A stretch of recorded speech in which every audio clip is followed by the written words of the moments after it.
दुश्मन पर चलेगा सुदर्शन चक्र, अत्याचारियों का अंत भी जरूरी, अचानक क्या करने वाले हैं मोदी। हजारों की भीड़ लग रहे थे नारे, तभी मंच से मोदी ने रोका अपना भाषण, एसपीजी से मांगने लगे मदद। मोदी की आवाज सुनकर दौड़ पड़े एसपीजी कमांडो, फिर जो हुआ देखकर हर कोई रह गया हैरान। जब कर्नाटक में कांग्रेस सरकार में तख्तापलट करने की तैयारी चल रही है, इसी दौरान अचानक जब मोदी कर्नाटक पहुंचे तो विपक्ष और कांग्रेस के अंदर और ज्यादा खलबली मच गई। कर्नाटक में कांग्रेस की सरकार है। राहुल और सोनिया गांधी ने जब कर्नाटक में सिद्धारमैया को मुख्यमंत्री बनाया था, तभी से पार्टी के अंदर एक गुट बन गया था जो चाहता था कि शिवकुमार को ही मुख्यमंत्री बनाया जाए। लेकिन उस दौरान डीके शिवकुमार को दिल्ली से दबाव में डालकर उप मुख्यमंत्री बनाया गया। 2022 में जो महाराष्ट्र में हुआ था, वैसा ही अब कर्नाटक में हो रहा है। लेकिन इसी बीच जब अचानक से पीएम मोदी कर्नाटक पहुंचे और एक ऐसा ऐलान कर दिया जिसे पूरा देश बार बार सुन रहा है। कर्नाटक पहुंचकर जब मंच से मोदी बोल रहे थे, आखिर ऐसा क्या हुआ कि एसपीजी कमांडो को बुलाना पड़ा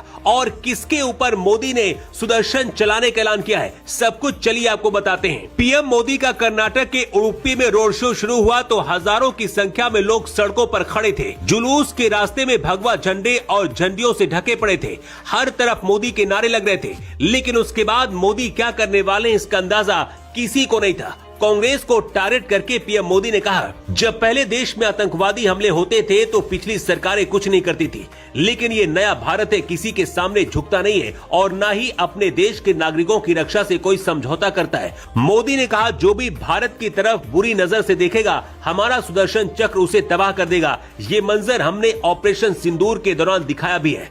मोदी का ये बयान ऐसे वक्त में आया है जब पाकिस्तान से लगातार भारत की तकरार बढ़ी है और अरुणाचल प्रदेश को लेकर भी चीन से भी विवाद बढ़ा है। कर्नाटक के उडुपी में प्रधानमंत्री मोदी लक्ष्य गीतम पाठम में भाग लेने पहुंचे। ये एक सामूहिक पाठ है जिसमें 1 लाख से अधिक श्रद्धालु भागवत गीता के श्लोकों का पाठ करेंगे। मोदी यहां पीएम और सीएम बनने से पहले पहली बार 1993 में उडुपी आए थे। इसके बाद गुजरात के सीएम रहते हुए 2008 में यहां आकर श्री कृष्ण मंदिर दर्शन करने आए थे। मोदी ने उडुपी के लोगों से कहा है कि राम जन्मभूमि आंदोलन में उडुपी की भूमिका बहुत ज्यादा थी देश में। पीएम मोदी ने उडुपी के लोगों से कहा है कि राम जन्मभूमि आंदोलन में उडुपी की भूमिका को पूरा देश जानता है। राम मंदिर आंदोलन में श्री विश्वेश तीर्थ स्वामी जी के मार्गदर्शन का ही परिणाम है कि अयोध्या में राम मंदिर के शिखर पर ध्वज फहराया गया। राम मंदिर में उडुपी के श्री राम माधवाचार्य को समर्पित एक विशेष द्वार भी है। लेकिन इसी दौरान मंच से जब मोदी भाषण दे रहे थे, अचानक मोदी ने अपना भाषण बीच में ही रोककर पुलिस और एसपीजी को मदद करने के लिए आवाज देने लगे। दरअसल हुआ ये कि जब मोदी भाषण दे रहे थे, तभी उन्होंने देखा कि सामने बहुत सारे बच्चे खड़े हैं जिनके हाथों में मोदी की तस्वीरें हैं और भी कुछ उपहार थे। ऐसे में मोदी ने अचानक एसपीजी और कर्नाटक पुलिस को आवाज दी और कहा कि बच्चे बहुत देर से खड़े हैं, इनसे उपहार ले लो ताकि आराम से बैठ पाए।